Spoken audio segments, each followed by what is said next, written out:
Hello everyone, I just wanted to talk a little bit about Eddie Van Halen and his possible use of JBL speakers on the first album. A little disclaimer, a lot of the topics I'll be touching on have video counterparts that will link to the description, so if you can watch them during or afterwards, that'll be pretty cool. Right here, this is Brian Kehew. He's a Los Angeles-based record producer and a music nerd like all of us, especially when it comes to Van Halen. In his Sunset Sound interview, he talks about being able to go to the vault at sunset and listen to all the raw tracks that Van Halen recorded from almost all their early career. At one point, he was tasked in remixing the demos recorded at Sunset Sound to be released to the public. Sadly, that was put to an end because Van Halen was recording a different kind of truth and wanted the demos to be adapted for the 2012 album.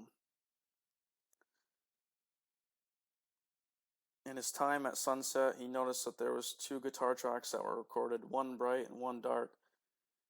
I will link a video that has the raw audio tracks. It's just a clip, and it has the raw audio tracks for both of the speakers used for the first album. For years, fans have tried to copy Eddie's first album sound, all trying to use one microphone and one speaker, all with very little success.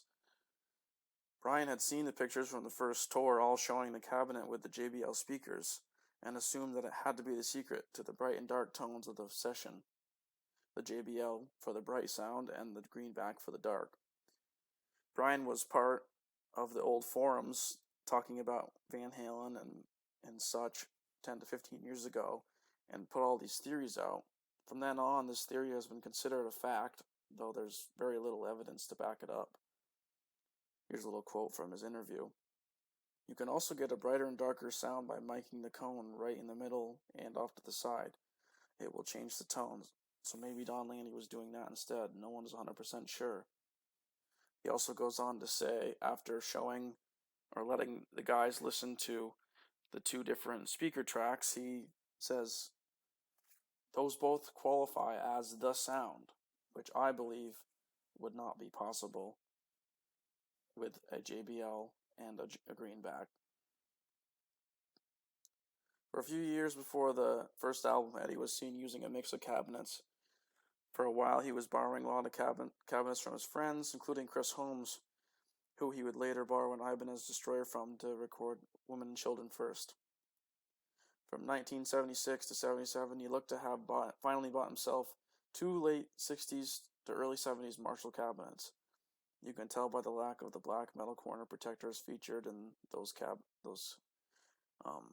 late 70s cabinets. For a while, these cabinets had what looked like stock Celestions, either pre-Rolla greenbacks and probably a mix of Rolla blackbacks as he blew them. He was said to have boxes and piles of blown blackback speakers in these days. Somewhere in the mid to late 77, he must have ran out of greenback or blackback speakers to replace, so he put two JBL D120s in one of those straight cabinets. The JBL speakers were most likely from his favorite blonde Bandmaster amps 2x12 cabinet, as you can see here. This is one of the last photos taken before the first album. The date on the picture says mid-August, but a lot of people have said it's actually the 1st of August, so I'm not sure which one is which. Regardless, it's still a month away or half a month away from the recording of the first album, so it's pretty close. If this was the only photo from the live shows, I would say it was a pretty cruel joke given the fact that Dave is covering the top right cabinet, which most likely has those JBL speakers in it. Luckily, we have this extremely clear photo from the same show, or possibly a different show, as you can see by the date on the picture saying the 1st of August. Regardless, the top right cabinet very clearly shows the JBL speakers, and that is a straight cabinet. The cabinet below it is the slant. You might think that the JBLs being seen in a cabinet before the recording session might suggest that they were used on the album, but it's actually kind of against it. Because, as you can see by this picture, he would have had to switch them into a slant cabinet and switch them back before the tour. This is the only known photo from the first album session. It shows the band recording in Studio One. Using the tracking dates and the fact that Eddie is holding the Ibanez Destroyer, fans were able to label that they are probably tracking Jamie's Crying in this photo. Pretty cool. Even though it's small, you can clearly see that Eddie is using a slant. I repeat, slant Marshall cabinet. Here it is zoomed in if you couldn't see it before. Like I said, Eddie would have had to move the JBL speakers into this slant for the recording sessions.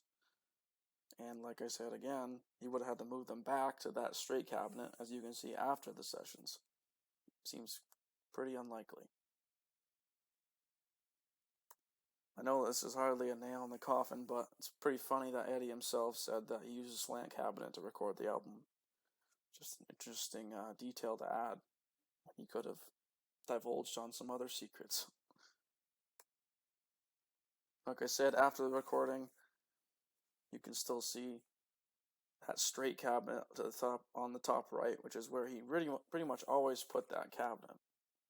After the recording, he bought himself another Marshall stack. This is a late 70s stack, as you can see by those metal corner protectors. This was probably an early purchase for the tour. He went on to buy 2 more stacks during the tour for bigger venues. You can see all 5 stacks in a row towards the middle of the tour.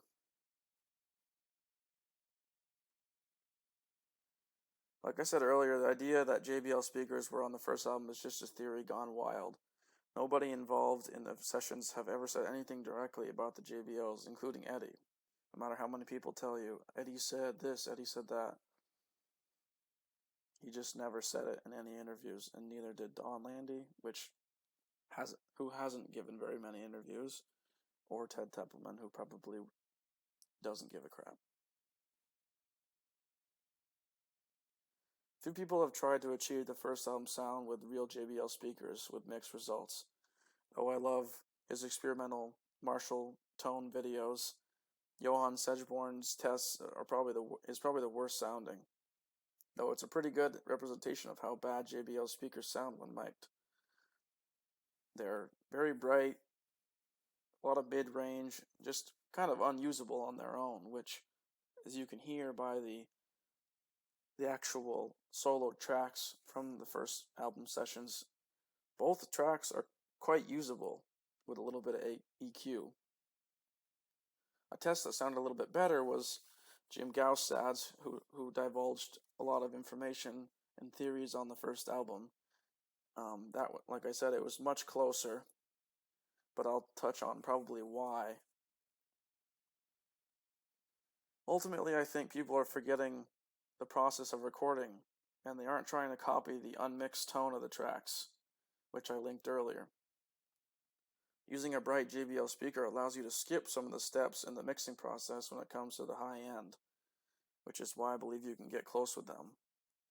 Also, in the room, a JBL and a greenback probably sound really good together because of the loss of high end you get when you stand far away from a greenback. I can say this from experience. But in the room and miking is a world of a difference. I will link this video in the description. Although this tone is far from the first album, he's using fairly accurate gear to attempt the first album sound. To me, it sounds like he's only using one microphone, most likely closer to the center of the speaker. I always use this video as an example of getting high end out of greenbacks, which is what he's using. And he probably didn't even add any high end EQ yet. Many people that try to attempt famous guitar tones will tell you the speaker is one of the most important aspects of the tone. Sadly, so many versions of greenbacks and blackbacks have been released, all having years of reissues and changes. It makes it hard to figure out which one to use. Regardless, I would recommend trying to figure out the right speakers and mic positions before dumping hundreds into period correct JBL speakers. Thanks for checking in, and if you're still watching, I hope you might have learned something, and I'm interested to see what people have to say about my findings. Thanks.